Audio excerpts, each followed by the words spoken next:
Asterisks. Have you ever wondered how one man transformed a struggling republic into the foundation of an empire that would shape the world for centuries? His name became a symbol of absolute power. Kings would borrow his title. Emperors would claim his legacy. Even today, words like Kaiser and Tsar trace their origins back to him. But Julius Caesar was not born into unlimited wealth. He inherited no throne. He ruled no kingdom. He entered a city drowning in corruption, political rivalry, and violence, where ambitious men rose quickly and died even faster. Every decision he made carried enormous risks. Every victory created new enemies. Every triumph pushed Rome closer to a future no one could yet imagine. This is not merely the story of a military genius, it is the story of ambition, of loyalty, of betrayal, of one man whose rise changed history forever. This is the true story of Julius Caesar. Rome in 100 BC was already the most powerful republic in the Mediterranean, but beneath its magnificent temples, crowded markets, and triumphal processions, deep cracks had begun to appear. To outsiders, the republic looked unstoppable. Its armies had defeated Carthage after the brutal Punic Wars. Its influence stretched across Spain, Greece, North Africa, and much of Asia Minor. The Senate governed a growing empire. Roman law commanded respect across thousands of miles. Merchants grew rich from expanding trade. Generals returned home covered in glory, yet appearances were deceiving. Behind every marble building stood political intrigue. Behind every public celebration stood fierce competition for power. Rome had conquered the world. Now it struggled to govern itself. Unlike later emperors, Rome at this time had no king. The Romans hated monarchy. More than 4 centuries earlier, they had overthrown their last king and proudly established the Republic. Power rested in a complicated balance. Every year, citizens elected magistrates. 2 consuls shared executive authority to prevent any single individual from becoming too powerful. The Senate, composed largely of aristocratic families, guided policy, controlled finances, and advised magistrates. Popular assemblies voted on laws and elected officials. In theory, no single man ruled Rome. In practice, power belonged to those who could build influence, command loyalty, and outmaneuver their rivals. The Republic depended not only upon written laws but upon centuries of tradition. As long as ambitious men respected those traditions, the system functioned. When they stopped, the Republic became vulnerable. The Roman aristocracy dominated political life. A handful of ancient families competed constantly for prestige. Public office was not simply a career, it was the highest expression of honor. Young nobles spent years climbing what Romans called the cursus honorum, the sequence of public offices leading eventually to the consulship. Every election demanded enormous financial resources. Candidates sponsored games, hosted feasts, built public goodwill, delayed generosity. Successes often depended as much upon reputation as ability. Political alliances shifted rapidly. Today's ally could become tomorrow's enemy. Personal ambition drove nearly every decision. At the same time, Rome's astonishing military success created unexpected problems. Conquered provinces sent enormous wealth into Italy. Successful generals returned with treasure beyond imagination, but prosperity did not reach everyone equally. Large estates owned by wealthy aristocrats expanded steadily. Many small farmers lost their land. Former soldiers often returned home to find themselves unable to compete economically. Thousands drifted toward Rome itself, swelling the city's population. Grain distributions helped feed the urban poor.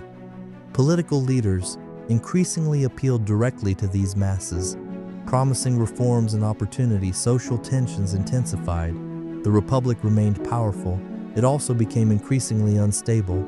Only a generation before Julius Caesar's birth, 2 reformers, Tiberius Gracchus and Gaius Gracchus, had attempted to address some of these inequalities. Both sought land reforms intended to assist ordinary citizens. Both challenged the authority of powerful senators. Both ultimately died violent deaths. Their careers revealed a disturbing reality. Political disagreement in Rome no longer ended merely with speeches. Increasingly, it ended with bloodshed. Violence had entered Roman politics. Once introduced, it proved difficult to remove. Even more alarming came the rise of powerful military commanders whose soldiers often felt greater loyalty to their generals than to the Republic itself. The reforms of Gaius Marius, one of Rome's greatest commanders, had transformed the Roman army. Poor citizens without significant property could now serve more easily in the legions. Military service offered regular pay, equipment, and the hope of land after retirement. These changes strengthened Rome's armies enormously, but they also strengthened ambitious generals. Veterans naturally remained grateful to commanders who rewarded them generously. Personal loyalty became a political force. Future leaders would recognize its enormous potential. One of them would be Julius Caesar. Into this complicated world, Gaius Julius Caesar was born in July 100 BC, although a few ancient sources suggest. Modern historians generally accept 100 BC as the most likely date. His family belonged to the ancient Julian clan, or gens Julia, one of Rome's oldest patrician families. According to Roman tradition, the Julii claimed descent from Aeneas, the son of the Trojan hero Aeneas, who himself was believed to be the son of the goddess Venus. Such legendary ancestry enhanced family prestige, even if modern historians naturally distinguish mythology from historical fact. Despite their noble lineage, the Julian family was not among the wealthiest or most politically dominant families of Caesar's generation. They possessed honor, not overwhelming influence. Caesar's father, also named Gaius Julius Caesar, served as a provincial governor, but died when his son was still young. Much of Caesar's upbringing therefore fell to his mother, Aurelia. Ancient writers consistently praise Aurelia's intelligence, discipline, and character. She supervised her son's education carefully. Roman aristocratic boys studied rhetoric, literature, law, philosophy, and history. Public speaking received particular attention. In Rome, success often depended upon persuasion as much as military skill. Young Caesar learned not merely how to speak, he learned how to command attention, how to shape opinion, how to inspire audiences, skills that would later become among his greatest political weapons. Family connections also shaped Caesar's early life. His aunt Julia had married Gaius Marius, the famous general whose victories had made him one of Rome's greatest military heroes. Marius represented a political faction often associated with greater support for popular reforms. Opposing him stood another formidable figure, Lucius Cornelius Sulla. The rivalry between Marius and Sulla would plunge Rome into civil war. Caesar grew up watching the Republic tear itself apart from within. The conflict reached its climax during the *80s BC.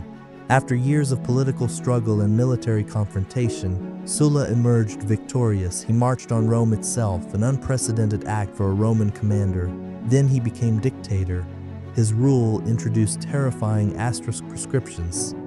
Lists of political enemies were published. Those whose names appeared could be legally killed, their property confiscated. Rewards offered for their capture. Thousands died. Families were ruined. Fear spread throughout Rome. The Republic survived. Its traditions suffered lasting damage. Caesar, still a young man, soon found himself in danger. He had married Cornelia, the daughter of Lucius Cornelius Cinna, a leading supporter of Marius and opponent of Sulla. To the new dictator, this made Caesar politically suspect. Sulla ordered him to divorce Cornelia. For many ambitious young nobles, the safest decision would have been obvious. Obey, protect your future life. Caesar refused. The decision nearly cost him everything. Sulla stripped him of his priesthood, confiscated his inheritance, removed his wife's dowry. His name reportedly appeared among those targeted by the regime. Forced into hiding, Caesar moved secretly between friends and supporters, while influential relatives quietly appealed for mercy. Eventually, Sulla relented. Ancient historian Suetonius records a remarkable warning supposedly given by the dictator. After reluctantly sparing Caesar, Sulla is said to have remarked, "In this Caesar, there are many Mariuses." Whether those exact words were spoken cannot be confirmed, but they perfectly capture what later generations believed. Sulla sensed extraordinary ambition beneath the surface of the young aristocrat. He may have saved Caesar's life. He could not stop his future. With Rome no longer safe, Caesar left Italy for military service in Asia Minor. It was both practical and necessary, away from political danger. He could begin building the experience expected of every Roman nobleman. He served under respected commanders during campaigns against local enemies. Although still very young, he quickly demonstrated qualities that would define his entire career: energy, confidence, fearlessness. Officers noticed him, soldiers respected him. He sought responsibility rather than avoiding it. During the siege of Mytilene on the island of Lesbos, Caesar displayed exceptional bravery and was awarded the civic crown Corona Civica, one of Rome's highest military honors, traditionally granted to a soldier who saved the life of a fellow Roman citizen in battle. It was an extraordinary achievement for someone so early in his career. Then came an episode so remarkable that it has become one of the most famous stories of Caesar's youth. While sailing across the Aegean Sea, he was captured by Cilician pirates. To the pirates, he appeared to be another wealthy Roman noble worth a handsome ransom. They demanded 20 talents of silver. According to ancient sources, Caesar laughed. He insisted they had underestimated his value. He instructed them to demand 50 talents instead. The pirates were astonished.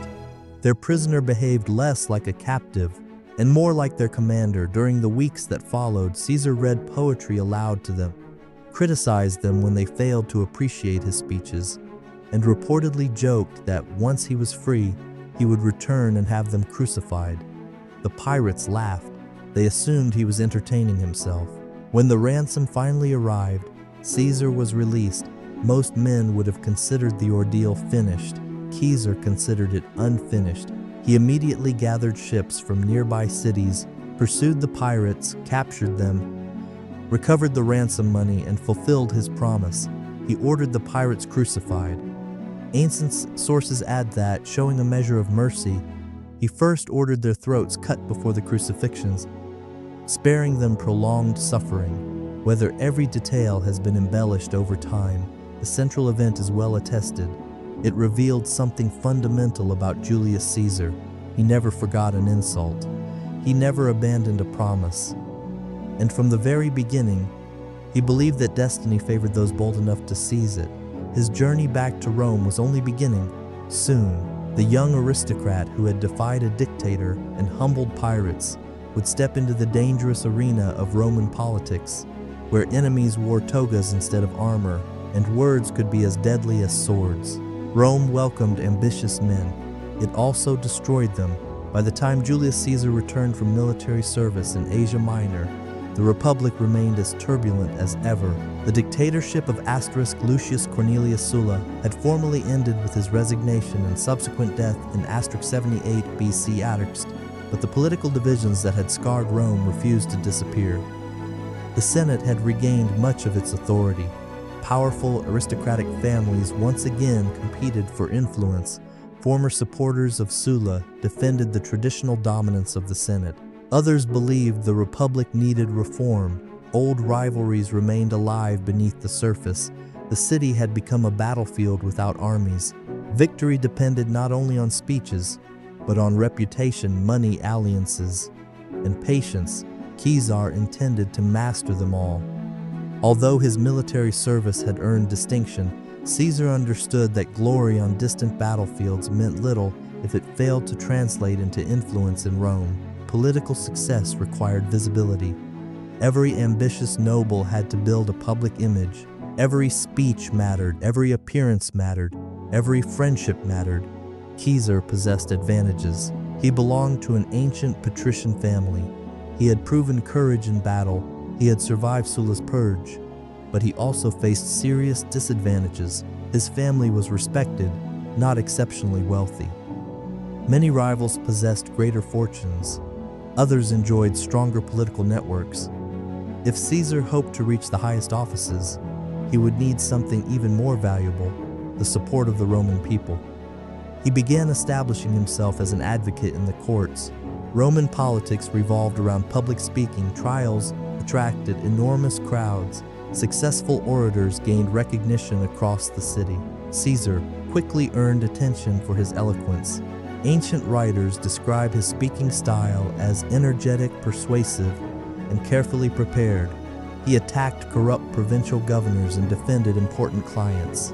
Even when he lost cases, people noticed him. He spoke confidently. He appeared fearless before powerful men. In Rome, confidence often created opportunity.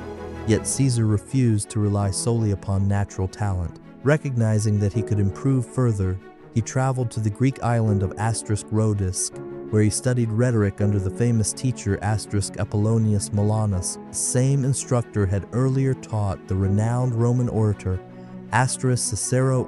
Rhodes represented the finest education available in public speaking. Caesar immersed himself in the art of persuasion.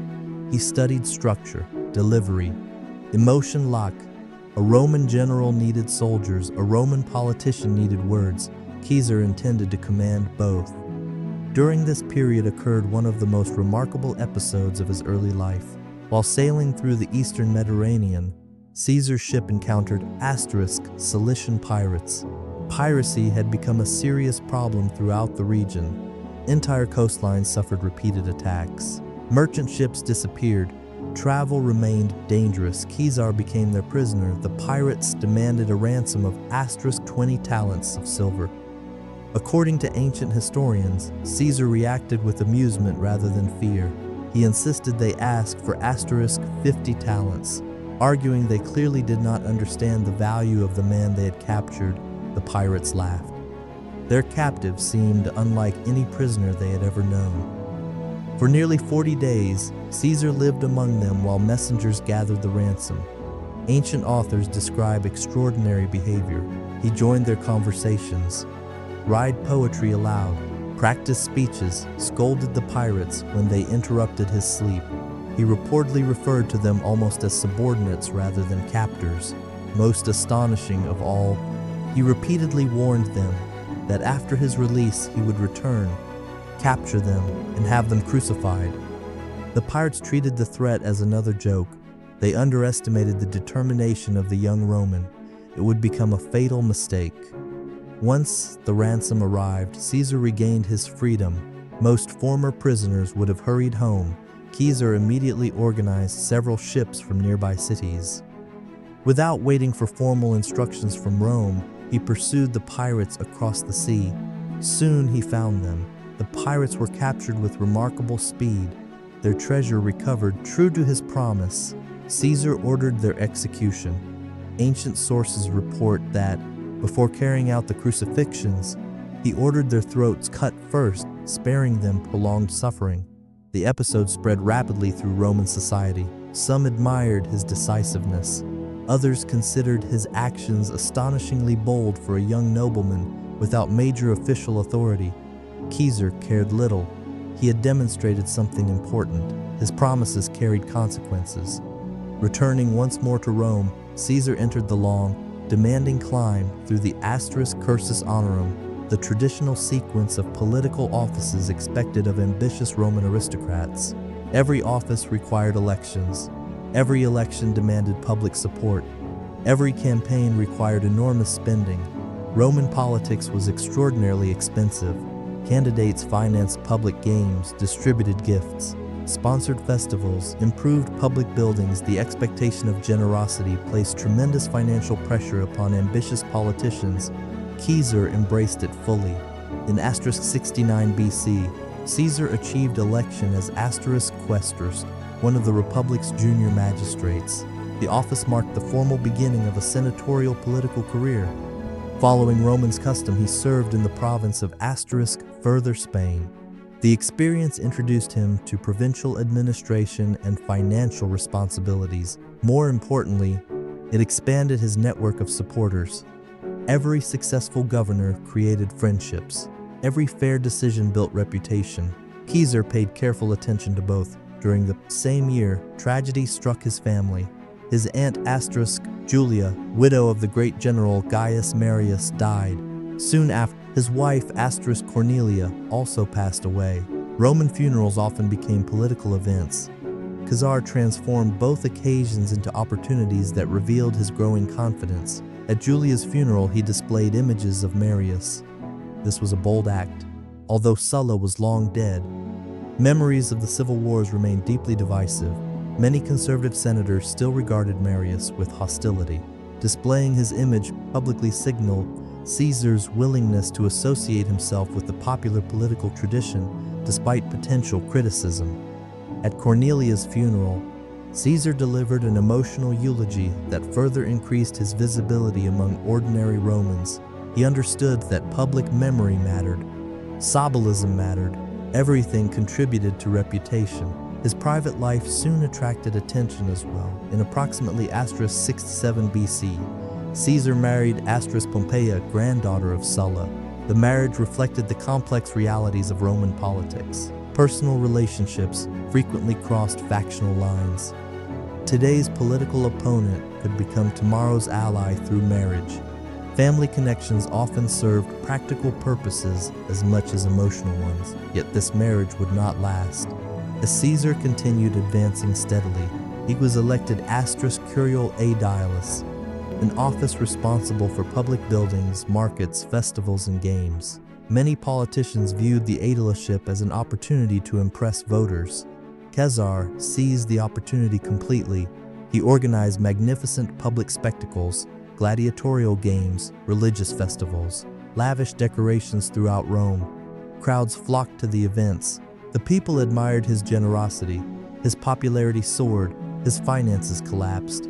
To fund these extravagant displays, Caesar borrowed staggering amounts of money. Ancient writers consistently emphasized the enormous debts he accumulated. No Roman politician had ever spent so aggressively to build public support. Many observers believed he had become financially reckless. Creditors watched nervously. Friends questioned his judgment. Caesar saw something they did not. Popularity could eventually become power. Power could repay every debt. One man became especially important during these difficult years: Marcus Licinius Crassus. Crassus was widely regarded as the wealthiest man in Rome. His fortune came from land, business, mining, and investments accumulated over decades. Recognizing Caesar's political potential, Crassus repeatedly offered financial assistance. Loans allowed Caesar to continue pursuing office despite overwhelming obligations. Their relationship was not based solely upon friendship. Both men benefited. Crassus gained influence through a rising politician. Caesar gained something equally valuable: time in *63 BC. Caesar sought one of the Republic's most prestigious religious offices. Pontifex Maximus, the chief priest of Rome, the position carried immense honor. It also lasted for life. His opponents were older, more experienced, more established. Many believed Caesar had little chance of victory. The election became fiercely contested. According to later tradition, Caesar reportedly told his mother before leaving home, "Today you will see your son either as Pontifex Maximus or in exile." Whether those exact words were spoken cannot be confirmed, but they captured the enormous stakes. Defeat would leave him buried beneath debt. Victory could transform his career forever. When the votes were counted, Rome was stunned. Caesar had won, not narrowly convincingly. At only about 37 years of age, he became the Republic's highest religious authority. His residence moved to the official house of the Pontifex Maximus in the Roman Forum itself. The office increased his prestige dramatically. It also protected him politically. Every ambitious senator now understood something important. Julius Caesar was no longer merely a promising young noble. He had become one of Rome's most visible public figures. That same year, the Republic faced another crisis. A conspiracy led by the nobleman Lucius Sergius Catilina, known today as Catiline, sought to overthrow the government. Ancient sources, especially the historian Sallust, describe plans involving armed revolt, political assassinations, and widespread disorder. The conspiracy was uncovered before it could succeed. The Senate met to decide the fate of the captured conspirators. The debate became one of the defining political moments of Caesar's early career. Many senators demanded immediate execution. Among them stood the famous orator Marcus Tullius Ciceros, then serving as consul. Caesar took a different position. He argued not that the conspirators were innocent, but that Roman citizens should not be executed without proper legal process. Instead, he proposed lifelong imprisonment in various Italian towns. His speech was powerful. Some senators changed their minds. Ultimately, however, Marcus Porcius Cato the Younger delivered an equally forceful reply, and the Senate voted for execution. The conspirators were put to death. Caesar's proposal failed, yet his reputation grew. Supporters praised his respect for Roman law. Critics accused him of excessive sympathy toward dangerous men. Either way, everyone remembered his name. The years ahead would bring even greater opportunities and even greater risks. Soon, 3 of the most powerful men in Rome would set aside their rivalries and form an alliance unlike anything the Republic had ever seen. That alliance would launch Julius Caesar toward the highest office in Rome and begin the rise that would change history forever. The victory in the election for Pontifex Maximus changed Julius Caesar's life, not because it made him rich. It did not. His debts remained enormous. Creditors still waited impatiently. Political rivals still watched every move he made, but something far more valuable had changed. His name no longer was Caesar, simply another ambitious young aristocrat struggling for recognition. Now, every Roman citizen knew who he was. The highest priest in Rome walked through the forum wearing the dignity of an office held for life. Prestige opened doors that money alone never could. Caesar intended to walk through every one of them. Yet prestige alone could not satisfy his ambition. The Roman Republic rewarded those who climbed steadily through the cursus honorum, and Caesar had no intention of stopping. His next objective was the office of praetor, one of the Republic's senior magistracies. Praetors possessed judicial authority and could later govern provinces, command armies, and build reputations worthy of the consulship. For Caesar, every office represented another step toward ultimate power. He understood that influence in Rome resembled a staircase. Miss one step, and another man would climb past you. In 62 BC, Caesar successfully secured election as praet. The achievement confirmed what many had already begun to suspect. His rise was accelerating. He possessed remarkable political instincts. He knew how to appeal to ordinary citizens without completely alienating the aristocracy. He borrowed when others hesitated, spent when others saved, took risks when others calculated. Every campaign increased both his popularity and his financial obligations. By now, Caesar owed sums so enormous that many contemporaries questioned whether he could ever repay them. But Caesar thought differently. Debt was temporary. Power could solve everything. That same year, however, his household became the center of one of Rome's greatest scandals. The incident occurred during the festival of Bona Diatersk, an annual religious ceremony dedicated to a goddess whose rites were attended only by women. As Pontifex Maximus, Caesar's official residence hosted the ceremony. No man was permitted to enter, yet during the celebration, a young aristocrat named Publius Clodius Pulcher disguised himself as a woman and secretly entered the house. Exactly why he did so remains uncertain. Ancient writers offer different explanations. Some believed he hoped to meet Caesar's wife, Pompeia. Others suspected political motives. Whatever the truth, his presence violated one of Rome's most sacred religious ceremonies. The scandal exploded across the city. Clodius was discovered. Public outrage followed. A trial soon began. Many expected Caesar to accuse Clodius directly. Instead, his testimony remained surprisingly cautious. He claimed to know nothing personally about the alleged misconduct. Clodius ultimately escaped conviction, helped in part by political influence and bribery, according to several ancient sources. But Caesar reached his own decision. He divorced Pompeia. Friends questioned the choice. If Caesar believed she had done nothing wrong, why end the marriage? His answer became one of history's most famous expressions of political responsibility. Caesar's wife must be above suspicion. Whether those exact words were spoken precisely as later writers recorded them cannot be proven. Yet the phrase perfectly reflected Caesar's understanding of public life. Offense mattered almost as much as truth. A leader could not merely avoid scandal. He had to avoid suspicion itself. After completing his praetorship, Caesar received appointment as governor of further Spain in 61 BC. Before departing, however, he encountered a serious obstacle. His creditors. The enormous debts accumulated through years of political campaigning now threatened to prevent him from leaving Rome. Roman governors often earned wealth abroad through salaries, administration, and sometimes less honorable methods. Creditors feared that once Caesar departed, recovering their money would become impossible. They demanded payment immediately. Once again, one man rescued Caesar's career. Marcus Licinius Crassus, the wealthiest Roman in existence, guaranteed much of Caesar's debt, allowing him to assume his provincial command. Without Crassus, Caesar's political ascent might have ended before it truly began. Spain offered Caesar something Rome could not: independent military command. Until now, his reputation rested largely upon speeches, elections, and political skill.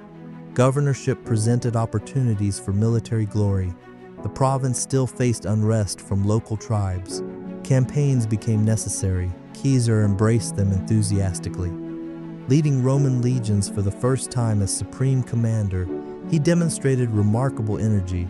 Operations moved quickly, fortified settlements surrendered, hostile tribes were defeated. Ancient sources describe successful campaigns that expanded Roman control while enriching the province. More importantly, they enriched Caesar himself. Spoils of war finally began reducing the crushing debts that had haunted him for years. One famous story from this period reveals much about Caesar's character. While traveling through Spain, he reportedly visited a statue of Alexander the Great. According to the ancient historian Plutarch, Caesar stood silently before the monument.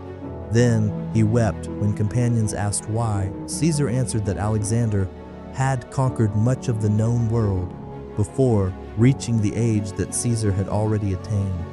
He believed his own achievements remained too small.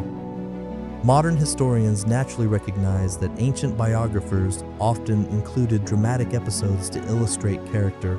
Whether the event occurred exactly as described cannot be confirmed, yet it captures something undeniable. Caesar measured himself not against ordinary politicians, but against history's greatest conquerors. His ambitions knew no ordinary limits. When his governorship ended, Caesar returned to Italy in 60 BC. He came home wealthier, far more experienced, and possessing something every Roman politician desired: military success. His victories in Spain earned him the legal right to request the triumphs, Rome's highest military celebration. A triumph transformed a victorious general into the hero of the city. He would parade through Rome wearing ceremonial robes while displaying prisoners, treasure, and trophies captured in war. For ambitious commanders, few honors compared, but Caesar faced a difficult choice. Roman law required generals awaiting triumph to remain outside the city's sacred boundary, the pomerium, until the ceremony. Meanwhile, the election for consul approached. Candidates needed to enter Rome personally to submit their names. Caesar wanted both. The Senate refused to grant an exception. He could either celebrate a triumph or seek the consulship. He chose without hesitation. The triumph could wait, power could not. As the election approached, Caesar recognized another reality. No single politician could dominate Rome alone. The Republic had become too complex, too divided, too competitive. Victory required alliances. Fortunately, two other extraordinary men also faced political frustrations. One possessed unmatched military glory. The other possessed unmatched wealth. Together, they would reshape Roman politics forever. The first was Gnaeus Pompeius Magnus, known simply as Pompey the Great. Pompey had already become Rome's greatest living general. He had crushed piracy across the Mediterranean with astonishing speed. He had defeated Mithridates VI of Pontus, ending one of Rome's longest eastern wars. His victories expanded Roman influence dramatically. Returning home, Pompey expected the Senate to approve land grants for his veterans and confirm his eastern settlements. Instead, many senators resisted him. Fearful of Pompey's popularity, they delayed his proposals repeatedly. Rome's greatest general found himself politically frustrated. The second man was Marcus Licinius Crassus. His wealth exceeded imagination. He owned vast estates, profited from mining, invested heavily in business. His fortune made him perhaps the richest individual in Roman history, yet Crassus lacked what Pompey possessed, military glory equal to his wealth. He sought greater political influence. The Senate frequently disappointed him as well. Caesar studied both men carefully. Pompey and Crassus disliked one another. Years of rivalry had poisoned their relationship.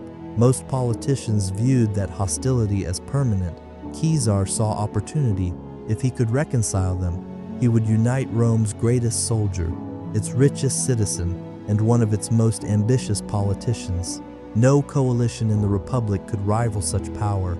Through careful negotiation during 60 BC, Caesar accomplished exactly that. He persuaded Pompey and Crassus to cooperate despite their differences. The agreement remained unofficial.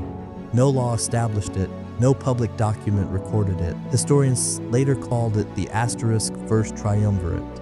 It was not a formal government. It was a political alliance based upon mutual advantage. Pompey would receive support for his veterans and eastern settlements. Crassus would obtain favorable financial legislation. Caesar would gain backing for the consulship. Each man needed the others. Together, they could dominate Roman politics. To strengthen ties further, Caesar arranged a family connection. His beloved daughter, Julia, married Pompey. Despite the considerable difference in their ages, ancient sources consistently describe the marriage as unusually affectionate and successful. The union transformed political cooperation into family loyalty. For a time, the alliance appeared unbreakable. Armed with the support of Pompey, Crassus, and enormous popular backing, Caesar stood for election as consul for 59 BC. His principal colleague would be Marcus Calpurnius Bibulus, a conservative senator determined to limit Caesar's influence. The election proved successful. At last, after years of debt, danger, scandal, military service, political struggle, and relentless ambition, Julius Caesar reached the highest elected office in the Roman Republic. He had become one of Rome's 2 consuls. To many citizens, it represented the peak of political achievement. To Caesar, it was only the beginning, because during his consulship he would secure a command unlike any Rome had granted in generations. A command that would send him north into an unknown land called Gaul there. Over the next 8 years, Julius Caesar would transform himself from a successful politician into the greatest military commander of his age. And in doing so, he would also create the very power that would one day bring the Roman Republic to its knees. The year was 59 BC. After years of relentless ambition, crushing debt, political maneuvering, and carefully forged alliances, Julius Caesar had finally reached the highest elected office in the Roman Republic. He was now consul of Rome.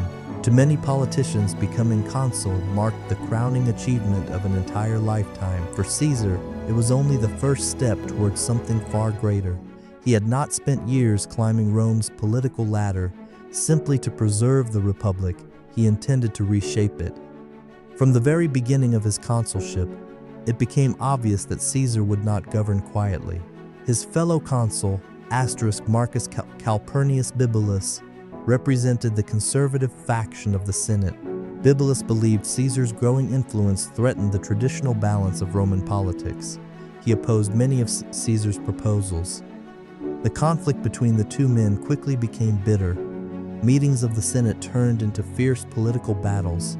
Argument filled the forum. Supporters of both sides crowded the streets. Rome had elected 2 consuls to share power. Instead, it seemed to have elected 2 enemies. Caesar's first major objective was fulfilling promises made to his allies. Pompey the Great had returned from years of successful campaigning in the east. His veterans expected land as a reward for their service. the Senate had repeatedly delayed approving these settlements. Caesar intended to end the delay. He introduced an agrarian law distributing public land to Pompey's soldiers and to poorer Roman citizens. Conservative senators resisted fiercely. They accused Caesar of using popular legislation to strengthen his political alliance. Debates dragged on. Obstruction became constant. Caesar responded by taking the proposal directly to the People's Assembly. It passed. The Senate had been bypassed. Bibulus attempted to stop the legislation through religious procedures. Roman tradition allowed magistrates to suspend public business if unfavorable omens appeared. Bibulus declared that he was observing the heavens for such signs. Caesar ignored him. Public assemblies continued. Laws continued to pass. Supporters of Caesar reportedly drove Bibulus from the forum during one confrontation. Humiliated, Bibulus withdrew almost entirely from public life for the remainder of his consulship. Romans joked that the year had not been governed by Caesar and Bibulus. Instead, it was simply the consulship of Julius Caesar. The joke spread across the city. Behind the humor lay an uncomfortable truth. One man increasingly dominated Roman politics.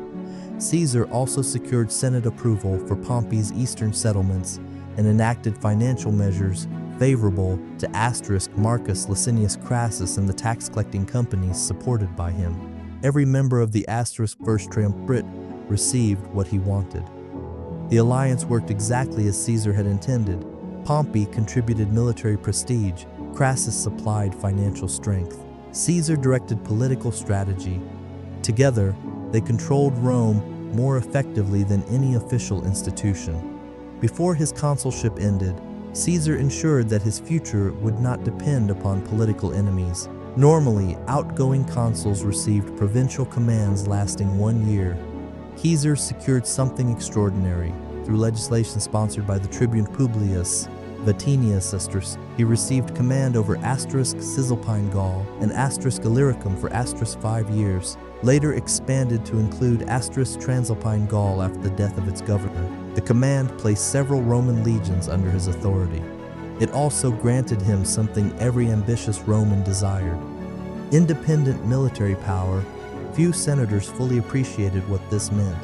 Some believed Caesar had merely obtained another provincial assignment. History would prove otherwise.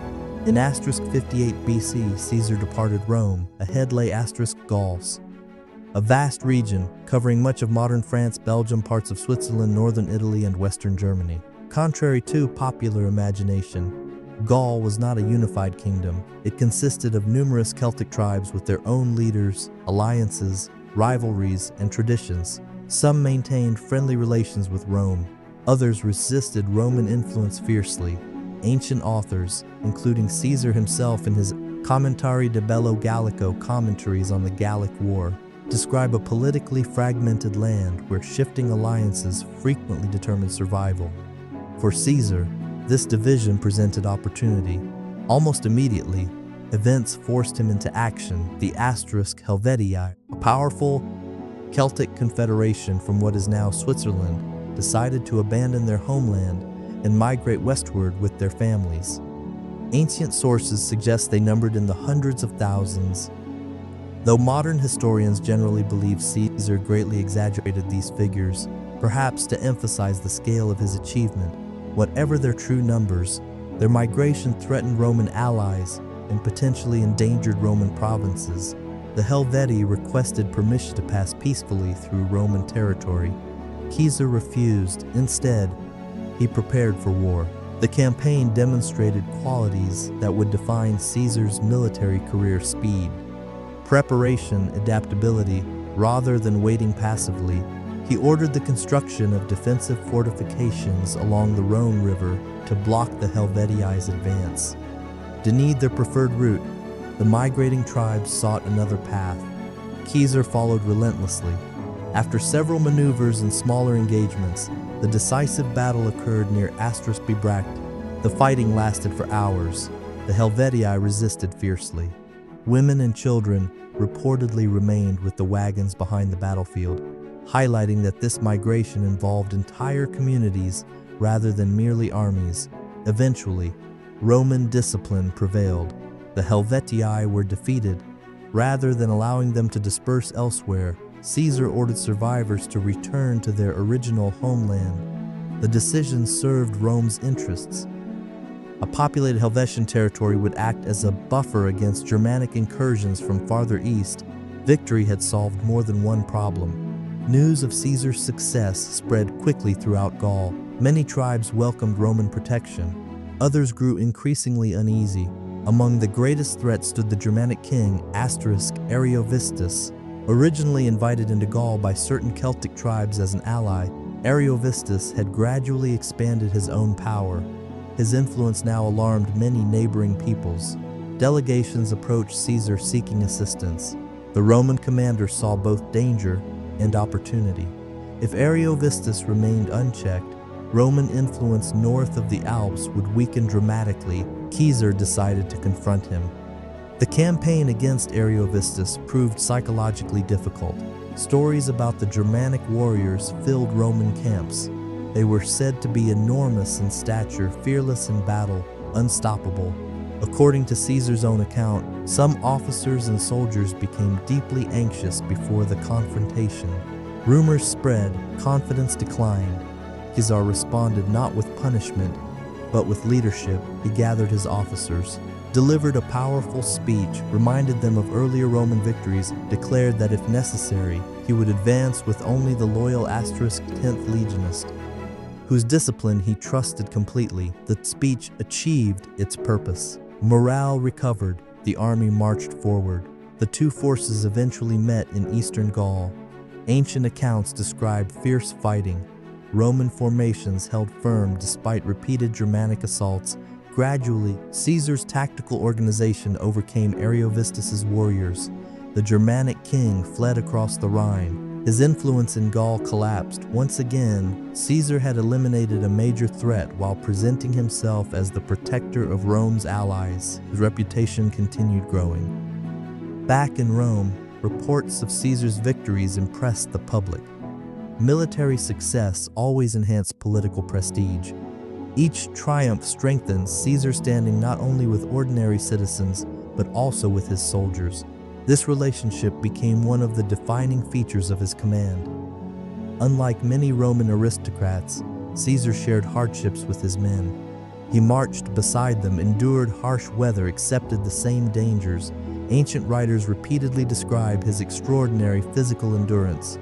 He could ride long distances without rest, travel rapidly between armies, appear unexpectedly wherever fighting proved most difficult. His soldiers noticed. Loyalty deepened. Among all the legions serving under Caesar, one gradually acquired legendary status, the *10th Legions, later known as *Legio Exequestris. From the earliest campaigns, Caesar expressed particular confidence in this unit. The soldiers responded with unwavering devotion. Again and again, they would fight at the center of his greatest victories. For them, Caesar was more than a commander. He was the man who led from the front. The Gallic campaigns also revealed another remarkable aspect of Caesar's character. He carefully documented them. Throughout the wars, he wrote the work now known as the * Commentaries on the Gallic War. Rather than producing dramatic literature, Caesar adopted a clear, direct style, referring to himself in the third person. The books served multiple purposes.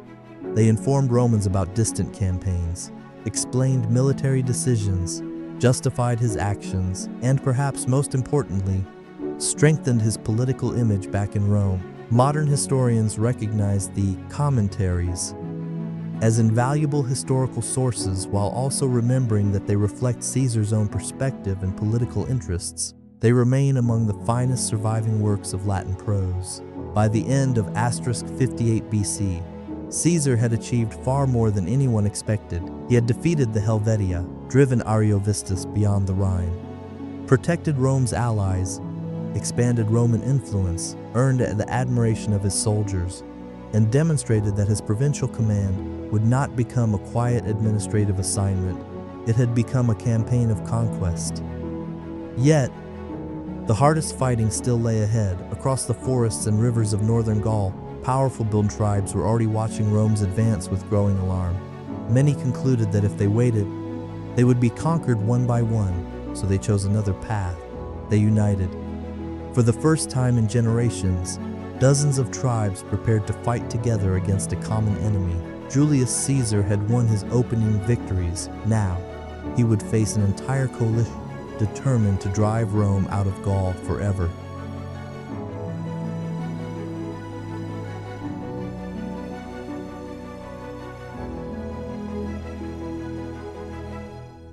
The victories of 58 BC transformed Julius Caesar from an ambitious politician into one of Rome's most successful military commanders. News traveled quickly. From the crowded streets of Rome to the distant provinces of the Republic, people began speaking his name with growing admiration. The Senate officially celebrated his victories. His soldiers praised his leadership. The ordinary citizens saw another Roman hero rising.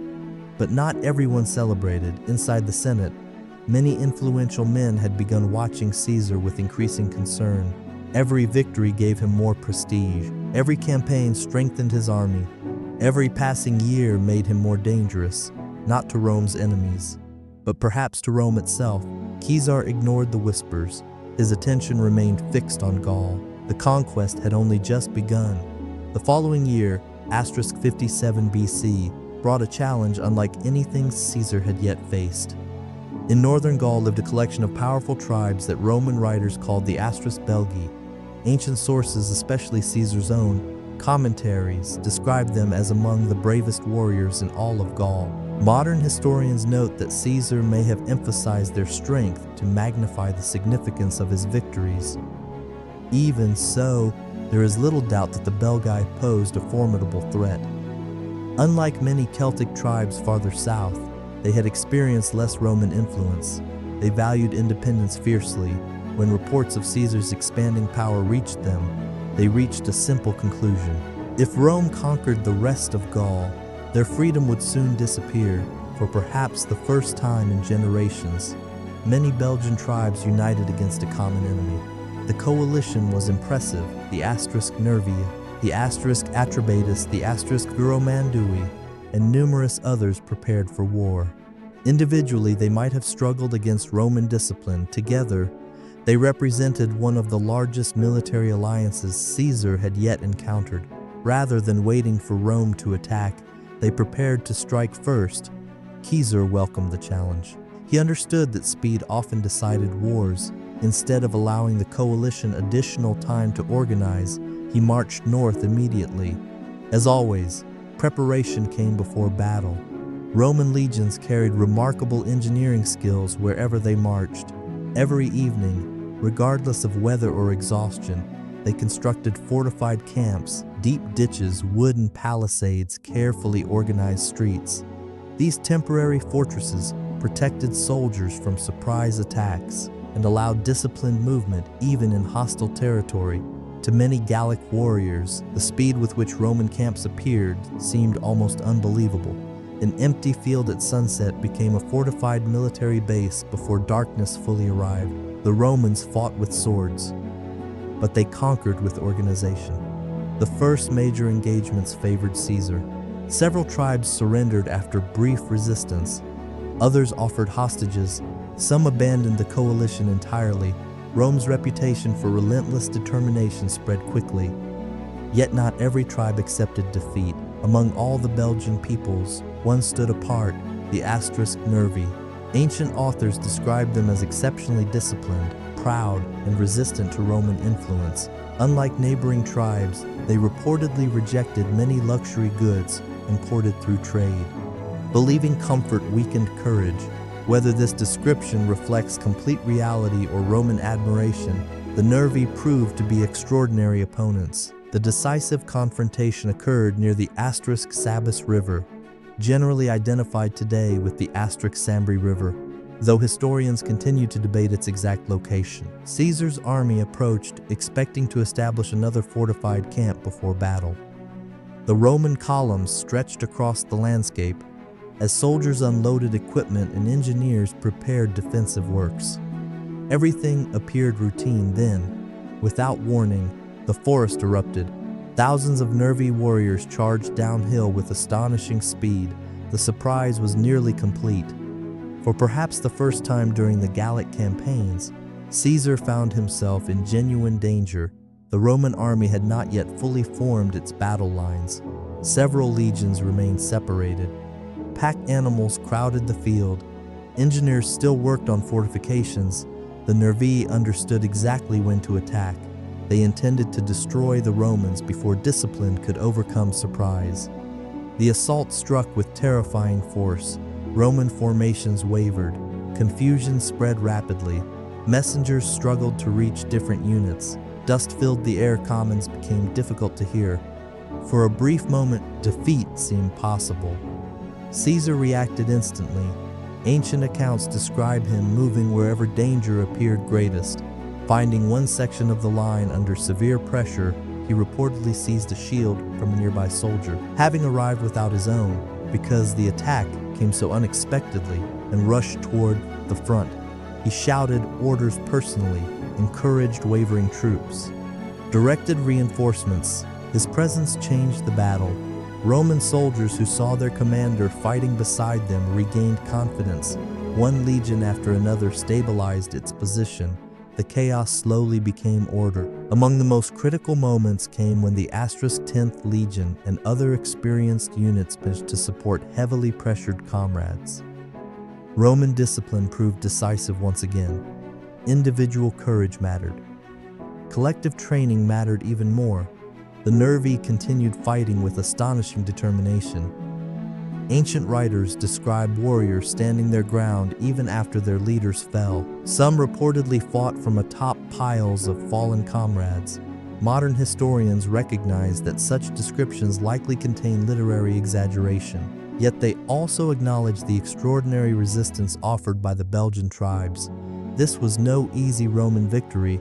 It was one of Caesar's hardest battles. Eventually, Roman organization prevailed. The Nervii suffered catastrophic losses. Caesar himself later claimed that only a tiny fraction of their fighting force survived. Modern scholars regard these numbers as exaggerated, as they often are in ancient military accounts. Nevertheless, the tribe's military strength was shattered. Remarkably, Caesar did not seek complete destruction. He ordered surviving communities spared, allowing them to rebuild under Roman authority. Practical politics often guided his decisions. Died peoples paid no taxes. Living subjects strengthened the empire. The victory at the Sabus River carried consequences far beyond one battlefield. News spread rapidly throughout Gaul. Many tribes that had considered resistance now reconsidered. If even the fierce Nervii could not stop Caesar, who could? Roman prestige reached new heights. The Senate in Rome responded enthusiastically. According to ancient sources, Caesar received an unprecedented *15-day public thanks supplicatio in recognition of his victories. Such honors reflected not merely military success, but growing national admiration. Yet Caesar refused to pause. Winter did not end the campaign. While many commanders preferred returning to comfortable quarters, Caesar continued securing newly conquered territories. One by one, remaining Belgian tribes submitted. Some surrendered peacefully. Others required military action. Roman authority expanded steadily across northern Gaul. Every victory strengthened Caesar's position. Every province increased his resources. Every campaign created experienced veterans whose loyalty belonged increasingly to their commander. Back in Rome, politics continued evolving. The alliance known today as the *First Triumvirate remained intact. Pompey, Crassus, and Caesar still benefited from mutual cooperation, but cracks had begun appearing beneath the surface. Each man possessed enormous ambition. Each commanded loyal supporters. Each believed himself essential to Rome's future, for now their interests aligned. History rarely allows such balances to last forever. Caesar understood another important truth. Military victory alone could not secure lasting influence. The Roman people needed to hear about his achievements. Throughout the Gallic campaigns, he continued writing the commentaries on the Gallic War. These reports traveled back to Rome and were widely read. Unlike many historians, Caesar wrote in remarkably clear Latin. His style avoided unnecessary ornament. Events unfolded directly. Readers felt as though they marched beside the legions. The commentaries informed. But they also persuaded every victory reinforced Caesar's public image as Rome's indispensable commander. Today, historians continue using these writings as primary sources while recognizing that Caesar naturally presented events in ways favorable to himself. By 56 BC*, Roman influence in Gaul stretched farther than ever before. Many believed the conquest was nearly complete. Caesar knew better. Conquest required more than winning battles. It required holding territory, building alliances, subsuming rebellion before it spread. The greatest test still awaited him, far to the west.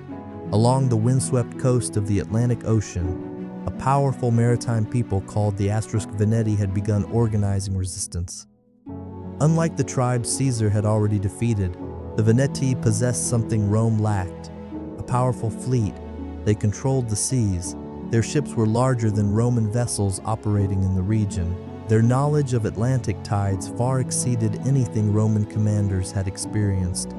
For the first time in his Gallic campaigns, Caesar would have to fight not on land, but on water, and beyond the sea.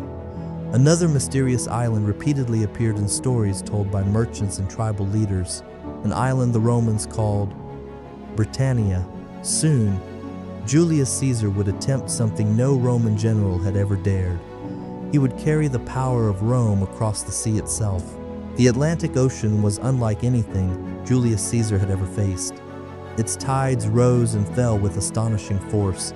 Its winds shifted without warning. Its waters crashed violently against rocky coastlines unfamiliar to Roman sailors.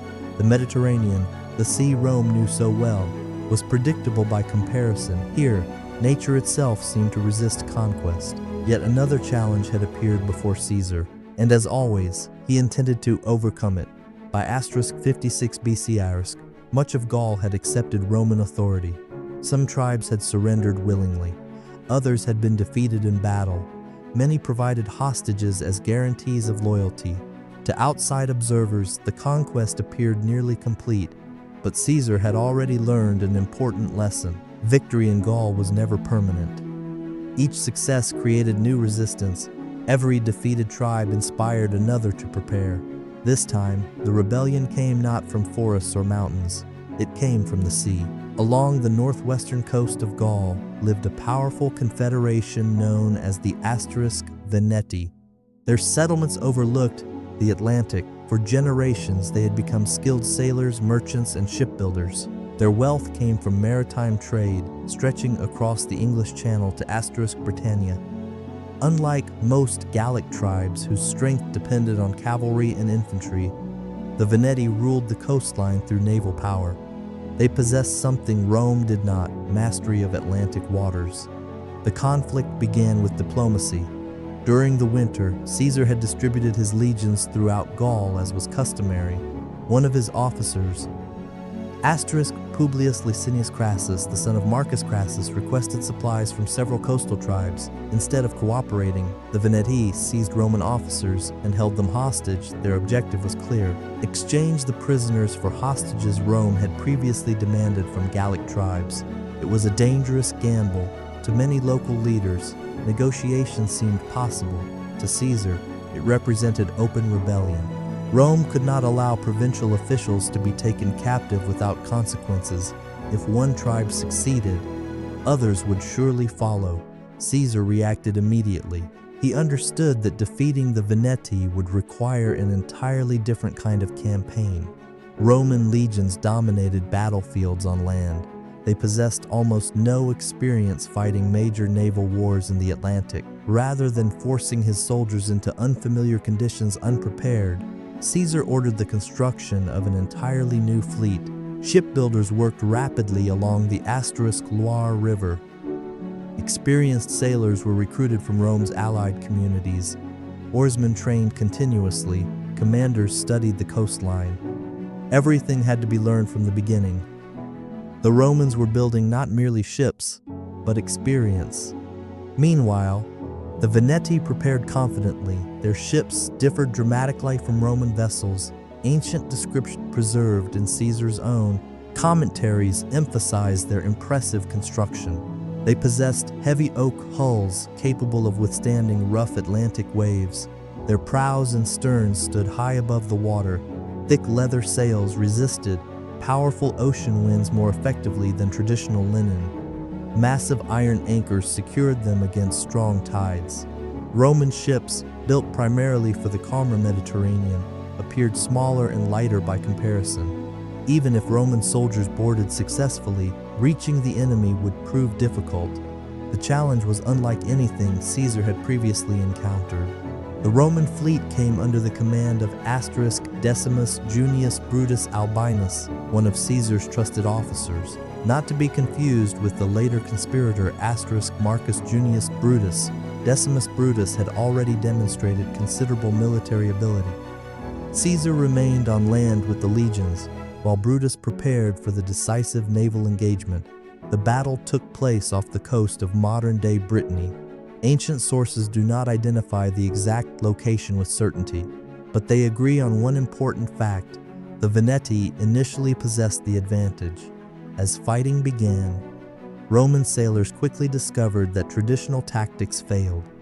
Their famous boarding bridges and close combat techniques proved difficult to employ. The towering Veneti ships remained frustratingly out of reach. Missiles thrown from Roman vessels rarely caused significant damage. The heavier Gallic ships simply rode above the waves, resisting repeated attacks. For a time, the battle reached a stalemate. Roman courage alone could not solve the problem. Innovation would. Roman sailors noticed one important weakness. Although the Veneti ships were strongly built, their enormous sails depended upon thick ropes supporting the yards high above the decks. Using long poles fitted with sharp hooks, described in Caesar's account as resembling pruning hooks, Roman crews began cutting these ropes, one after another. The heavy yards collapsed. Without functioning sails, the Gallic ships lost the ability to maneuver effectively. Powerful Atlantic winds that had once favored them suddenly became useless. Roman vessels surrounded the disabled ships. Fighting actions followed. Superior Roman discipline decided the outcome. The defeat proved catastrophic for the Veneti. Many ships were captured, others destroyed. Echoes became nearly impossible once the wind weakened later in the day.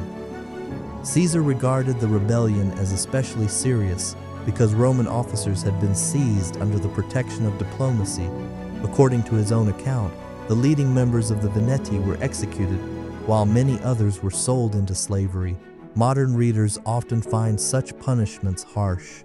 Within the standards of Roman warfare, however, Caesar intended the response as a warning. Future rebellions involving Roman officials would carry severe consequences. Elsewhere in Gaul, Roman operations continued successfully. Several neighboring tribes surrendered after witnessing the destruction of the Veneti. Others abandoned thoughts of rebellion altogether. The Atlantic coast gradually came under Roman influence. For Caesar, the campaign demonstrated something crucial. His army could adapt to entirely unfamiliar forms of warfare: land, sea, fortifications, open battle. No challenge seemed beyond Roman capability. Yet another idea had begun occupying Caesar's thoughts throughout his campaigns. Tribal leaders repeatedly mentioned an island across the narrow sea, Britannia. Merchants described rich trade, tin mines, powerful tribal chiefs, ancient customs. Some Gallic resistance leaders reportedly found refuge there after opposing Rome. Although trade between Gaul and Britain had existed for centuries, Roman knowledge remained surprisingly limited. Maps were incomplete, distances uncertain. The island carried an almost mysterious reputation within the Roman imagination. Few Romans had ever seen it. No Roman army had ever landed there. For Caesar, that alone made it irresistible. In 55 BC, however, another crisis demanded immediate attention before Britain could be explored. Across the Rhine River, two Germanic tribes, the Usipetes and Tencteri, migrated westward after being displaced by other peoples farther east. They entered territories near Roman-controlled Gaul-seeking land. Negotiations followed. Ancient sources describe a tense series of meetings between Roman commanders and tribal leaders. Exactly what occurred remains debated among historians. Caesar ultimately accused the tribes of acting in bad faith and launched a surprise attack. The resulting Roman victory was overwhelming. Ancient casualty figures reported by Caesar are extraordinarily high and remain highly controversial among modern scholars. Nevertheless, the campaign reinforced Rome's determination to prevent large-scale migrations into Gaul. Having secured the frontier, Caesar made another astonishing decision. Rather than waiting for Germanic tribes to cross into Roman territory, he would carry Roman power across the Rhine itself. The river represented one of Europe's great natural barriers, vast, wide, dangerous. Many believed crossing it with an army would be nearly impossible. Caesar refused to rely upon boats alone. Instead, he ordered the construction of a bridge. Roman engineers began one of antiquity's most remarkable military projects. Working with extraordinary speed, they drove massive wooden piles into the riverbed, using specially designed techniques capable of resisting the powerful current. Crossbeams reinforced the structure. Protective barriers shielded it from floating debris. According to Caesar's own account, the bridge was completed in just *10 days. Whether every detail occurred exactly as described or reflects some degree of self-promotion, archaeologists and military historians continue to admire the engineering achievement itself. It demonstrated not only technical skill, but psychological power. Rome could cross barriers others considered impassable. Caesar led his legions across the Rhine. Germanic groups withdrew rather than offer battle. For approximately 18 days, Roman forces operated east of the river before returning. Then, Caesar ordered the bridge dismantled. Some historians believe the expedition's strategic value was limited. Its symbolic value, however, was immense. Rome had demonstrated that even the Rhine could not guarantee safety from Roman arms. Now, only one great frontier remained unconquered. Across the waters of the English Channel lay Britannia. Merchants spoke cautiously about its peoples, its kings, its wealth, its unknown interior. Information remained scarce.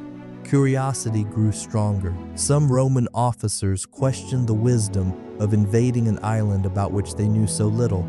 Caesar thought differently. Every unexplored land represented both knowledge and opportunity. Before the campaigning season ended, preparations quietly began. Ships gathered along the Gallic coast. Scouts questioned merchants. Harbors filled with activity. The Roman soldiers themselves scarcely understood what awaited them. Soon, for the first time in history, a Roman army would leave continental Europe behind. Ahead lay towering white cliffs, stormy seas, unhewn tribes, and a land that would challenge Julius Caesar in ways no battlefield in Gaul ever had. The conquest of Gaul was approaching its greatest test, not because of a single enemy, but because Caesar was about to sail beyond the limits of Rome's known world. The summer of *55 BC brought Julius Caesar to the edge of the known world. Behind him lay thousands of miles of conquered territory. Gaul had been shaken by years of relentless campaigning. Powerful tribes had fallen. Germanic warriors had watched Roman legions cross the Rhine itself. Every victory had strengthened Caesar's reputation. Every campaign had increased the loyalty of his soldiers. Yet standing on the northern coast of Gaul, Caesar looked beyond his latest conquest. Across the narrow stretch of water lay an island that few Romans truly understood. The merchants called it Britannia. To Caesar, it was more than an island. It was another opportunity to do what no Roman general had ever done. Roman knowledge of Britain was surprisingly limited. For centuries, traders had crossed the English Channel. Tin, slaves, hunting dogs, and other goods passed between Britain and continental Europe. Some Gallic tribes maintained close relationships with British kingdoms, but merchants rarely ventured far inland. Most knew only the southern coastline. The interior remained mysterious. Ancient writers spoke of distant tribes, unfamiliar customs, and strange landscapes. Caesar admitted in his own commentaries that reliable information was scarce. Even experienced traders could tell him little about Britain's geography or military strength. Most commanders would have delayed. Caesar preferred action. There were also practical reasons for the expedition. Throughout the Gallic Wars, several British tribes had reportedly supported resistance against Rome by sending aid across the Channel. Although the scale of this assistance remains uncertain, Caesar believed Britain had become a source of encouragement for his enemies. If Rome wished to secure Gaul permanently, it needed to demonstrate its power beyond the sea. Even a limited expedition could send a powerful political message. Preparations began quickly. Because the campaigning season was already well advanced, Caesar did not attempt a full-scale invasion. Instead, he organized a relatively modest force. Ancient sources indicate he sailed with *2 legions*, while much of his cavalry experienced delays because rough weather prevented the transport ships from crossing immediately. The crossing itself posed challenges unfamiliar to Roman armies. Unlike marching across provinces connected by roads, the channel depended entirely upon wind and weather. Late in AS 55 BC, Caesar's fleet departed from the coast near modern Bologna. The journey lasted only a few hours under favorable conditions, but as the Roman ships approached Britain, an unexpected sight greeted them. The towering white cliffs near present-day Dover were lined with British warriors. From above, they watched silently as the Roman fleet approached. Landing directly beneath those cliffs would have been suicidal. Caesar ordered the fleet to continue along the coast, searching for more favorable beaches. Eventually, they found them. Even there, the landing proved extraordinarily difficult. Unlike modern amphibious operations supported by specialized equipment, Roman soldiers had to leap from transport ships into unfamiliar waters while carrying heavy armor, shields, weapons, and supplies. The British defenders reacted immediately. Their cavalry and chariots raced along the shoreline. Warriors charged into the surf. Roman soldiers hesitated. The water reached their chests. Movement became slow. Formation became almost impossible. For perhaps the first time during the Gallic campaigns, the sea itself became an enemy. Ancient tradition preserves one of the expedition's most memorable moments. According to Caesar, the standard-bearer of the *10th Legionus, seeing his comrades hesitate, cried out that he would do his duty to the Republic. Then he leaped into the water carrying the legion's eagle, ashamed to let their sacred standard advance alone. The soldiers followed. Whether every detail occurred exactly as recorded or reflects literary shaping by Caesar, the episode captures an important truth. Roman discipline often depended upon individual courage inspiring collective action. Once enough soldiers reached the shore, the battle changed.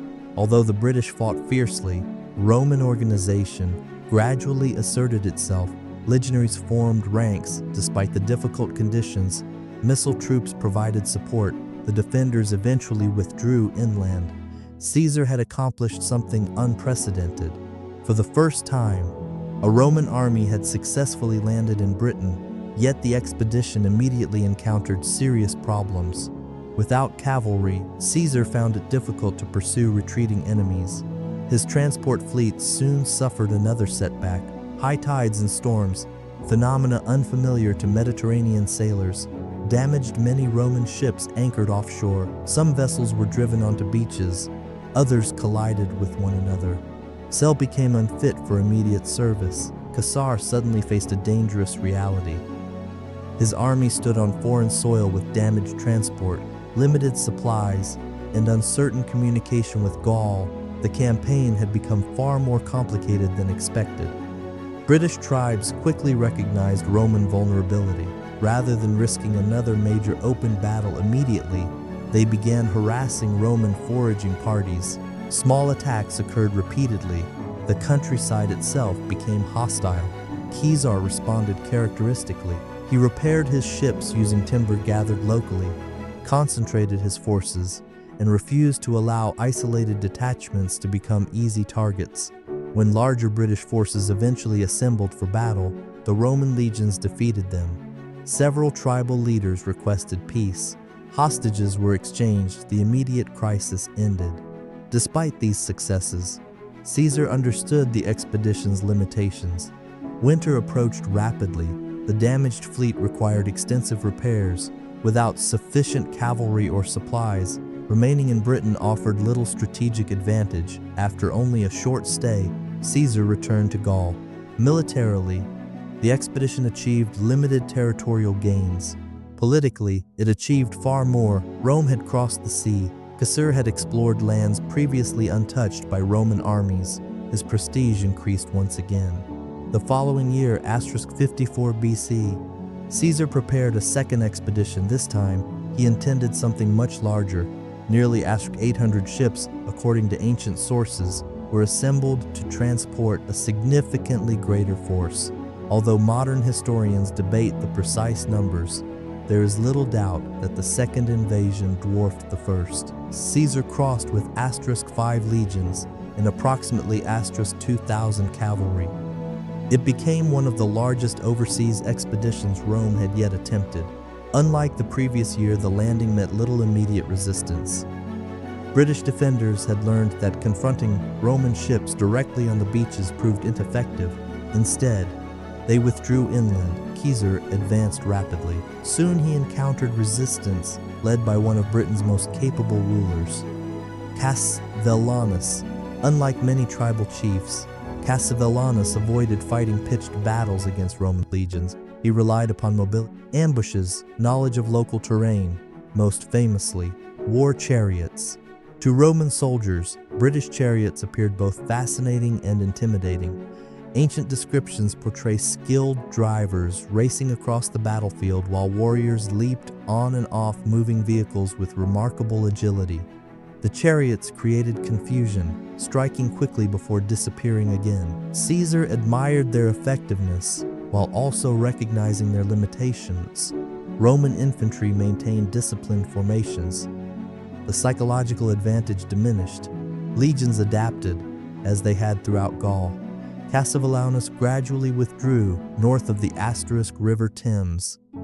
Ancient sources describe Caesar forcing a crossing despite obstacles placed beneath the water. Whether every detail unfolded exactly as narrated remains uncertain, but Roman forces ultimately advanced successfully.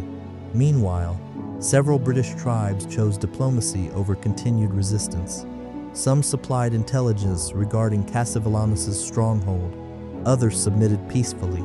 The coalition opposing Rome began weakening. Eventually, Cassivellaunus requested negotiations. Hostages were provided, tribute promised. Caesar did not attempt permanent occupation. Instead, he established favorable political relationships with several local rulers before returning once more to Gaul. Modern historians generally agree that Caesar did not conquer Britain. No lasting Roman province resulted from these expeditions. That achievement would come nearly a century later under Emperor Claudius in AD 43. Yet Caesar's expeditions remained historically significant. They introduced Britain directly into Rome's political and military world. Future emperors would follow the path he first opened. Back in Gaul, the situation had changed dramatically. Years of conquest had exhausted many tribes. Heavy demands for supplies, hostages, military service, and Roman authority increasingly fueled resentment. The peace Caesar believed he had established was beginning to unravel. During the winter of *54-53 BC, disaster struck. The Eburones, led by the capable chieftain Ambiorix, launched a carefully planned revolt. Using deception, they persuaded a Roman force commanded by Quintus Titurius Sabinus and Lucius Aurunculius Cotta to abandon its fortified camp. The promise seemed reasonable. Leave now, before a larger Gallic army arrived. The Roman commanders believed him. It was a fatal mistake. The marching column entered difficult terrain. Then, the ambush began. Roman formations collapsed under relentless attacks. Both commanders died. Nearly an entire legion was destroyed. It became one of the greatest defeats Caesar had suffered in Gaul. For the first time in years, the conquered tribes believed something extraordinary. Perhaps Rome could be beaten after all. And as winter tightened its grip across Gaul, a far greater storm was gathering. One leader, one warrior, would soon unite much of Gaul under a single banner. His name was Vercingetorix, and he would become Julius Caesar's greatest enemy. The destruction of an entire Roman legion changed everything. For nearly 6 years, Julius Caesar had marched across Gaul with astonishing success. Tribe after tribe had surrendered. Powerful coalitions had collapsed beneath the discipline of the Roman legions. Even Britain had witnessed the arrival of Roman armies. To many observers, the conquest seemed complete. Then came the winter of *54 to 53 BC. The ambush orchestrated by Ambiorix, king of the Eburones, shattered that illusion. A Roman army had been lured from its fortified camp with promises of safe passage. Instead, it marched into a carefully prepared trap. Candor Quintus Titurius Sabinus fell, Lucius Aurunculeius Cotta fell. Thousands of Roman soldiers died. It was one of the worst defeats Caesar had suffered since arriving in Gaul. More importantly, it sent a dangerous message. Rome could bleed, Rome could lose, and if one tribe could destroy a legion, perhaps all of Gaul could reclaim its freedom. News spread across the country with incredible speed. Villages whispered of Roman defeat. Messengers crossed forests and rivers carrying the story. Many tribes that had reluctantly accepted Roman rule began reconsidering their loyalty. For years they had believed resistance was hopeless.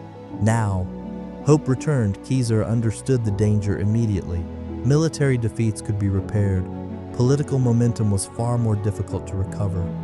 If rebellion spread before winter ended, everything he had built over 6 years might collapse.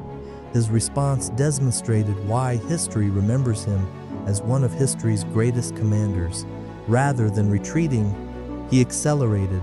Despite harsh winter conditions that normally halted campaigning, Caesar marched constantly between isolated Roman garrisons. Snow covered the countryside, roads disappeared beneath mud and ice, supplies remained limited. Still, he refused to remain still. His sudden appearances shocked both allies and enemies. One day he inspected a camp hundreds of miles away. Days later, he appeared somewhere entirely unexpected. His soldiers struggled to match his pace. His enemies struggled even more. One of the most dramatic episodes involved Tullius Cicero, brother of the famous orator Marcus Tullius Cicero. Quintus commanded a Roman legion isolated deep inside hostile territory. Gallic forces surrounded his fortified camp. Repeated assaults battered Roman defenses. Food became scarce. Casualties increased daily. Messengers attempting to reach Caesar were intercepted and killed. The defenders knew relief might never come, yet they refused to surrender. Eventually, one messenger succeeded. According to Caesar's account, a Gallic ally concealed the dispatch inside a javelin, which was thrown into the Roman camp. The message reached Quintus Cicero. Caesar was coming. The news transformed morale. The defenders held on despite constant attacks. Meanwhile, Caesar's assembled every available soldier. His relief force numbered only about 7,000 men, far fewer than the Gallic army besieging the camp. Still, he marched without hesitation. When the Gallic coalition learned Caesar was approaching, they abandoned the siege and turned to confront him. The odds heavily favored the rebels. Ancient sources suggest they outnumbered the Romans several times over, though the exact figures remain uncertain. Caesar selected favorable ground, ordered his soldiers to appear cautious, even vulnerable. The Gallic warriors interpreted the Roman behavior as weakness. Confident of victory, they attacked. It was exactly what Caesar wanted. At the decisive moment, the Roman line surged forward. Disciplined formations held firm. The attackers lost cohesion. Soon, the battlefield belonged once again to Rome. The siege ended. Quintus Cicero and his exhausted soldiers were saved. Once more, Caesar had turned apparent disaster into victory. Yet even after stabilizing the situation, Caesar knew Gaul remained dangerously unstable. Throughout *53 BCC, he launched a series of rapid campaigns designed not merely to defeat rebellious tribes, but to demonstrate that resistance carried unbearable consequences. Roman columns moved relentlessly across the countryside. Fortified settlements fell, food supplies were seized, hostages collected. Several tribes surrendered without battle rather than face destruction. The campaign restored Roman authority. It did not restore trust. Beneath the surface, anger continued growing. During this same period, events in Rome began changing Caesar's political future. The alliance that had dominated Roman politics, the *first triumvirate, was weakening. Its greatest tragedy came in *54 BC with the death of Caesar's beloved daughter and the wife of Pompey the Great. Ancient writers describe Julia's marriage to Pompey as genuinely affectionate. More importantly, it had served as the personal bond holding two ambitious men together. With Julia gone, that emotional connection disappeared. Political cooperation became increasingly fragile. An even greater blow followed in 53 BC. Marcus Licinius Crassus launched an ambitious campaign against the Parthian empires, hoping to achieve military glory equal to that of Caesar and Pompey. Instead, his army suffered catastrophic defeat at the Battle of Carrhae. Crassus himself was killed. His son Publius, one of Caesar's trusted officers during the Gallic campaigns, also died. The defeat shocked Rome. One of the Republic's most powerful men had vanished. The triumvirate effectively ceased to exist. Now, only two giants remained. Caesar and Pompey. For the moment, they remained allies. History was already pulling them toward conflict. Caesar, however, had little time to think about Roman politics. Gaul was preparing for one final uprising, one unlike any before. Previous rebellions had involved individual tribes, regional coalitions, temporary alliances. The next revolt would unite much of Gaul under a single commander, something that had rarely happened in Celtic history. The man responsible was young, charismatic, intelligent, an outstanding cavalry leader. His name was Vercingetorix. Born into the powerful tribe, Vercingetorix came from a noble family. Ancient historian Caesar describes him as the son of Celtillus, an influential leader who had allegedly sought kingship before being executed by his own people. Whether every detail of that family history is accurate remains uncertain. What is certain is that Vercingetorix possessed extraordinary leadership. He understood something previous Gallic commanders had failed to grasp. Rome could not be defeated through isolated battles. The tribes had to unite. In 52 BC, he began traveling from tribe to tribe, urging old enemies to set aside ancient rivalries. His message was simple: fight separately, and Rome would destroy everyone. Fight together, and freedom remained possible. His vision spread rapidly. Warriors flocked to his banner. Many tribes that had previously cooperated with Caesar now joined the rebellion. For the first time since the conquest began, Caesar faced not scattered resistance, but a national movement. Vercingetorix also adopted a strategy unlike that of earlier leaders. He avoided large battles whenever possible. Instead, he ordered a scorched earth policy, villages, crops, storehouses. Anything that might supply the Roman army was destroyed if the land could not feed Caesar. His legions would eventually starve. The strategy demanded enormous sacrifice. Entire communities burned their own homes. Fields that had supported generations disappeared in smoke. It was painful, but strategically brilliant. One city, however, refused. Avaricum, modern Bourges, was among the richest settlements in central Gaul. Its inhabitants begged Vercingetorix to spare it. They argued that its natural defenses made it nearly impossible to capture. Against his better judgment, he agreed. It proved to be his first major mistake. Caesar immediately recognized the opportunity. Despite shortages of food and constant harassment by Gallic cavalry, he surrounded Avaricum. The siege became one of the most difficult of the entire war. Heavy rain slowed construction. Defenders launched repeated attacks. Supplies remained dangerously low. Roman soldiers survived on minimal rations. Still, they continued building enormous siege works, day after day, week after week, refusing to abandon the assault. Finally, the Roman engineering prevailed. Siege towers reached the walls. Legionaries stormed into the city. After bitter fighting, Avaricum fell. According to Caesar's account, only a tiny number of the city's inhabitants escaped. Modern historians acknowledge that the ancient casualty figures are likely exaggerated, yet the destruction was undoubtedly immense. The fall of Avaricum shocked Gaul. Even one of its strongest cities had failed to resist Rome forever. Yet Vercingetorix refused to surrender. He understood that one defeat did not decide the war. His coalition remained intact. His cavalry remained effective. Most importantly, his belief in eventual victory never weakened. He continued withdrawing towards stronger defensive positions while forcing Caesar ever deeper into hostile territory. The campaign was building toward its greatest confrontation, not in an open field, not along a river, but atop a fortified hill surrounded by thousands of determined defenders. Its name was Galatia. There, Julius Caesar would fight the battle that would decide the future of Gaul and perhaps the future of Rome itself. The rebellion had spread farther than Julius Caesar had ever imagined. For 7 years, Rome had marched steadily across Gaul. One victory followed another. Powerful tribes surrendered. Ancient strongholds fell. Roman standards advanced farther north than any Roman army before them.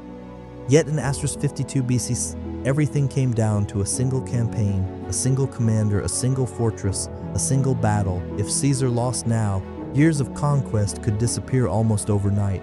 If he won, Gaul would never again seriously challenge Roman rule. The fate of an entire civilization rested upon a hill called Galatia. After the fall of Avaricum, Caesar attempted to strike directly at the heart of the Arverni, the powerful tribe led by Vercingetorix. But unlike many earlier Gallic leaders, Vercingetorix refused to fight where Caesar wanted. He understood Roman strengths, Roman discipline, Roman engineering, Roman patience. Instead, he relied upon mobility. His cavalry constantly harassed Roman supply lines. His warriors attacked isolated detachments. Villages disappeared before Roman armies arrived. Food became increasingly difficult to obtain. Every mile Caesar advanced became more expensive. The campaign slowly turned into a battle of endurance. The next major confrontation occurred near Gergovia, one of the Arverni's strongest hilltop settlements. Unlike many previous sieges, Gergovia occupied exceptionally favorable terrain. Steep hills protected its approaches. Natural defenses made direct assault difficult. Caesar attempted to outmaneuver the defenders through careful positioning and diversionary operations. Initially, his plan showed promise, but then confusion overtook the battlefield. Ancient accounts suggest that some Roman units misunderstood orders and continued advancing farther than intended. Whether through miscommunication, overconfidence, or the chaos of combat, discipline briefly broke down. The Gallic defenders counterattacked fiercely. Roman soldiers found themselves fighting uphill against determined resistance.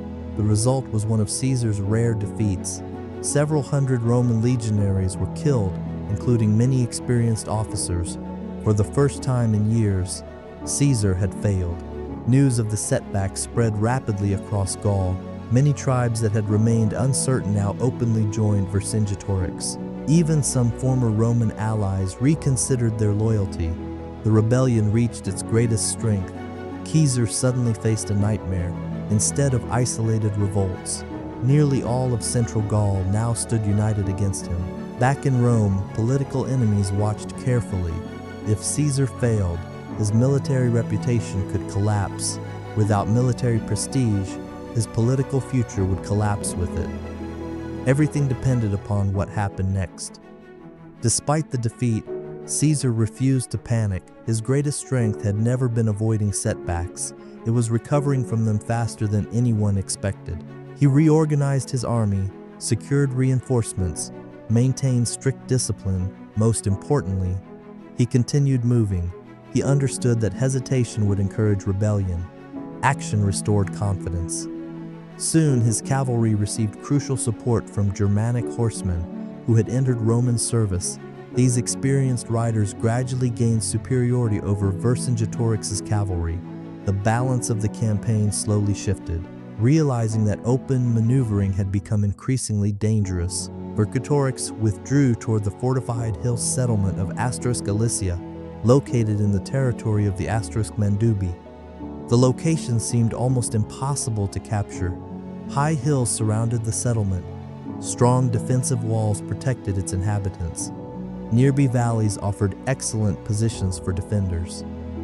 Vercingetorix believed he had chosen the perfect battlefield. He possessed approximately 80,000 warriors according to Caesar's account, although modern historians generally believe the actual number was considerably smaller. Even so, the defenders represented one of the largest Gallic forces ever assembled. Caesar arrived before Alesia and immediately faced a difficult decision. A direct assault against such powerful defenses would likely end in disaster. Waiting indefinitely would allow relief forces from across Gaul to gather. Retreat would destroy Roman prestige.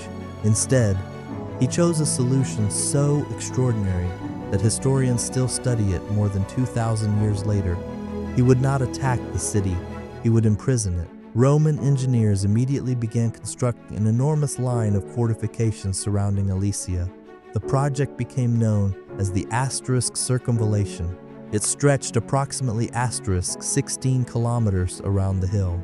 Deep ditches were dug, earthen ramparts raised, wooden palisades erected, watchtowers placed at regular intervals. Hidden traps, including sharpened stakes, concealed beneath the ground, were carefully installed to slow attackers. Every Roman legionary became both soldier and engineer day after day. The ring tightened. No one entered. No one escaped. Yet Caesar understood another danger. Vercingetorix had already sent cavalry riders out before the siege was fully established. They carried one mission: gather every available warrior in Gaul. Soon, a massive relief army would arrive. When it did, Caesar would face enemies both inside and outside his defenses.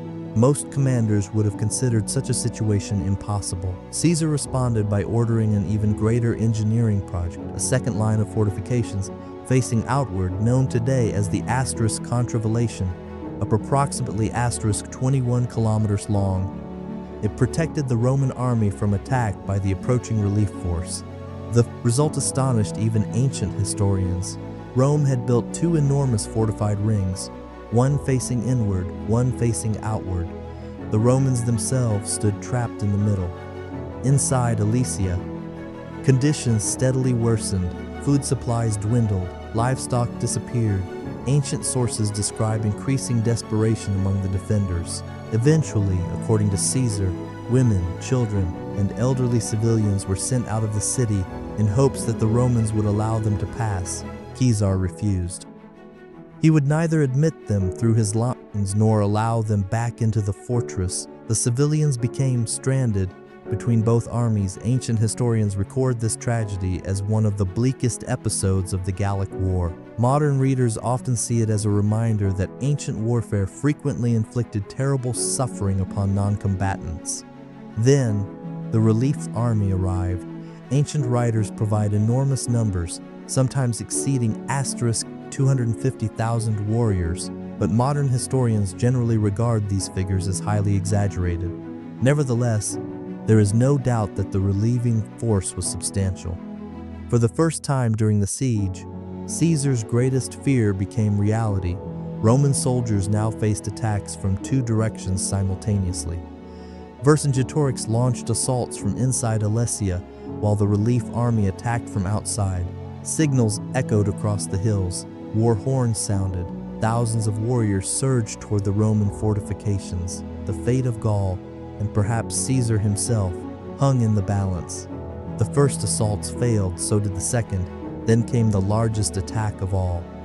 Gallic commanders identified a section of Roman defenses where the terrain appeared most vulnerable. Before dawn, thousands advanced against it. The pressure became overwhelming. Roman units fought desperately. Reports reached Caesar that one portion of the line might collapse. If the Gallic armies broke through, the siege would end. The Roman army could be surrounded and destroyed. Years of conquest would vanish in a single morning. Caesar mounted his horse, wearing the distinctive red cloak recognized by his soldiers. He rode directly toward the most threatened sector. Ancient sources repeatedly emphasized the importance of his personal presence during crises. Soldiers who saw their commander arriving understood immediately the decisive moment had come. Caesar committed his final reserves. He personally directed reinforcements. Then, he ordered his cavalry to ride around the hills and strike the relief army from behind. The maneuver worked perfectly. Caught between Roman infantry ahead and cavalry behind, the Gallic attackers lost cohesion. Confusion spread, then panic. Gradually, the relief force broke. Warriors fled the battlefield. Inside Alesia, Vercingetorix watched the retreat unfold. His last hope disappeared. The great Gallic leader accepted reality. According to later ancient tradition, Vercingetorix mounted his horse, rode out through the gates of Alesia, circled Caesar's position, dismounted, laid down his weapons, and surrendered. Some historians believe later writers embellished the dramatic details. The surrender itself, however, is certain. The rebellion had ended. Gaul's united resistance collapsed. Vercingetorix was taken prisoner and transported to Rome, where he remained in captivity for several years before being executed following Caesar's triumph in *46 BC, according to Roman custom. The victory at Alesia changed history forever. Gaul became firmly integrated into the Roman world. Latin language, Roman law, cities, roads, and commerce gradually transformed the region over the following centuries. For Caesar, the triumph elevated him beyond every living Roman commander. His soldiers adored him. The Roman people celebrated him. His enemies feared him more than ever. Yet ironically, the greatest threat no longer lived in Gaul. It waited in Rome. While Caesar conquered foreign lands, political alliances had collapsed, old friendships had faded, the Senate had grown increasingly suspicious, and one man, once his closest ally, now stood at the center of the Republic, Pompey the Great. The conquest of Gaul was over. The greatest civil war in Roman history was about to begin. The victory at Alesia marked the end of the Gallic Wars. After nearly 8 years of relentless campaigning, Julius Caesar had achieved what few Romans had believed possible. Almost all of Gaul now stood under Roman authority. Its independent tribes had been defeated. Its greatest leader, Vercingetorix*, was a prisoner. Roman standards flew across the territory, stretching from the Mediterranean to the Atlantic Ocean. The conquest transformed Rome forever. It also transformed Caesar. When he had left for Gaul in *58 BC, he had been an ambitious politician seeking military glory by *5 BC. He had become the most celebrated general in the Republic. His soldiers adored him. His enemies feared him. His name echoed across every corner of the Roman world. Yet the greatest battle of his life had not been fought in Gaul. It waited across the Alps in Rome. The Gallic Wars had brought Caesar extraordinary rewards. He had gained immense wealth from spoils of war. His soldiers had become seasoned veterans, fiercely loyal to the commander who had shared every hardship beside them. Perhaps most importantly, he had earned unmatched prestige. Roman citizens eagerly read his commentaries on the Gallic War. The books presented his victories in clear, elegant Latin. They described dangerous enemies, brilliant campaigns, and disciplined Roman legions overcoming impossible odds. Although modern historians recognize that Caesar naturally emphasized his own successes, the commentaries remain among the greatest historical works of the ancient world. They turned military reports into political influence. Every Roman knew the name Julius Caesar. Rome had changed. The alliance known as the First Triumvirate no longer existed in practice. Crassus had died at Cara in *53. Julius Caesar's daughter and Pompey's wife had died the previous year. The personal relationships that once held the alliance together had vanished. Only Caesar and Pompey the Great remained, and increasingly they stood on opposite sides of Roman politics. The Senate itself had become deeply divided. Many senators admired Pompey. Others feared Caesar's growing popularity. Among Caesar's strongest opponents stood Cato the Youngest, who believed no individual should accumulate such extraordinary military power. The conservative faction argued that Caesar's command in Gaul had lasted long enough. His legal term was ending. Like every Roman governor before him, He should dismiss his army and return to Rome as a private citizen. Caesar understood exactly what that meant. Without the legal protection of his command, political enemies could immediately prosecute him for actions taken during his consulship years earlier. Trials, financial ruin, possibly exile, everything he had built could disappear overnight. Caesar sought compromise. Ancient sources record that he proposed several peaceful solutions at various times. He suggested that both he and Pompey surrender their commands simultaneously. Such arrangements might preserve balance and avoid conflict. His opponents rejected these proposals. Distrust had become too great. Neither side believed the other would truly disarm. The Republic had reached a dangerous point. Politics could no longer solve political problems. In 49 BC, the Senate issued its final demand. Caesar must dismiss his army immediately. Pompey received authority to defend the Republic if necessary. The choice before Caesar became painfully clear: obey and likely face political destruction. Resist and begin civil war. No Roman commander was legally permitted to bring an army into Italy. Between Caesar and Italy flowed a modest river called the Rubicon. Though small in size, its political importance was enormous. Crossing it under arms meant rebellion against the Senate. In January 49 BC, Caesar reached the river with a single legion. Ancient historians preserve different versions of what happened next. According to Suetonius and Plutarchs, Caesar declared the famous words often translated as, "The die is cast."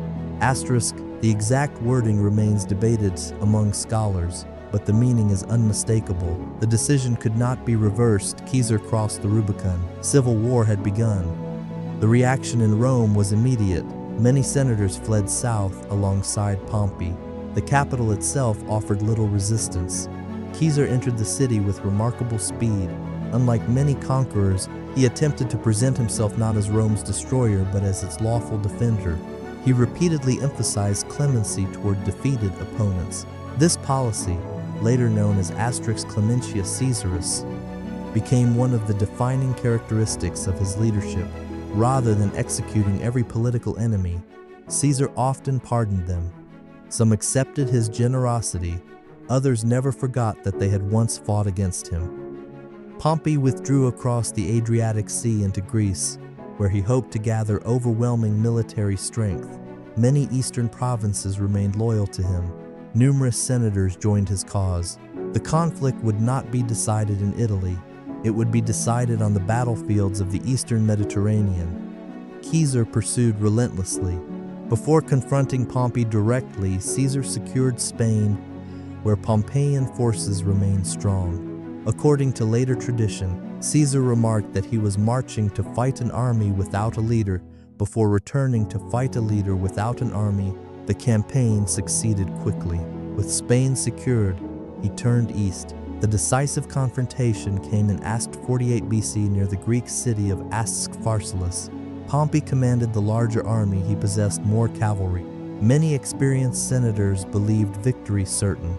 Caesar's soldiers, however, carried something equally important: years of shared campaigning, mutual trust, unshakable confidence in their commander. The battle proved decisive. Pompey's cavalry initially drove back Caesar's horsemen, but Caesar had anticipated exactly that move. He concealed a reserve of infantry behind his cavalry.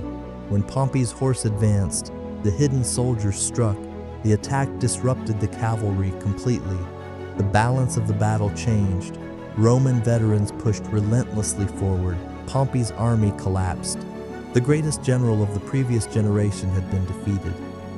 Pompey fled to Egypt, hoping to find safety with the young king Ptolemy III. Instead, he found betrayal. Seeking to impress Caesar, advisors to Ptolemy ordered Pompey's assassination shortly after he came ashore. When Caesar arrived in Egypt days later, Pompey's severed head was presented to him. Ancient writers consistently report that Caesar reacted with sorrow rather than satisfaction. Pompey had once been his ally. His son-in-law, one of Rome's greatest commanders, political rivalry had ended in tragedy. Caesar soon became involved in Egypt's own dynastic struggle between his sister, Ptolemy, Isis. Supporting Cleopatra, Caesar helped secure her position on the throne after months of conflict in Alexandria. Their political alliance later became one of history's most famous relationships. Together they had a son known as Ptolemy 15 Caesar, often called Caesarion. Ancient sources present differing perspectives on the relationship, but its political importance is beyond dispute. Over the following years, Caesar defeated the remaining Pompeian forces in campaigns across Africa and Spain. With organized resistance finally crushed, he returned to Rome as the undisputed master of the Republic. He celebrated multiple triumphs, honoring victories in Gaul, Egypt, Pontus, and Africa. During one of these triumphs, Vercingetorix, after years of imprisonment, was led through Rome before being executed according to Roman custom. The Gallic War had truly come to its end. Caesar now possessed authority greater than any Roman since the legendary kings. He introduced important reforms. He expanded the Senate, resettled veterans and poor citizens in overseas colonies, reduced debt pressures through legislation, improved provincial administration. Most enduring of all, he reformed the Roman calendar, introduced in 46 B. The Julian calendar corrected long-standing inaccuracies and became the foundation of the calendar, later refined into the Gregorian system still used across much of the world today. Many of Caesar's reforms survived him by centuries. Some continue shaping daily life even now. In 44 BC, accepted the title dictator in perpetuity. To support her, it promised stability after years of civil war. To many senators, it sounded dangerously close to monarchy. The Republic had rejected kings nearly 500 years earlier. Fear spread that Caesar intended to replace the Republic entirely. Whether those fears reflected reality remains debated among historians. What cannot be debated is that they inspired a conspiracy on the Ides of March, 15 March 44 BC. A group of senators led by Marcus Junius Brutus, Gaius Cassius Longinus, and others assassinated Julius Caesar during a meeting of the Senate. He was struck 23 times. The conspirators believed they had saved the Republic. Instead, they unleashed another generation of civil war. Within years, Caesar's adopted heir, Octavian, later known as Augustus, defeated all rivals and established the Roman Empire. Ironically, the assassination intended to preserve the Republic helped bring about its end. Julius Caesar died believing, perhaps, that his work remained unfinished. Yet his legacy proved greater than even he could have imagined. His conquest of Gaul permanently expanded the Roman world. His military campaigns became masterpieces studied by commanders for over 2,000 years. His writings remain classics of Latin literature.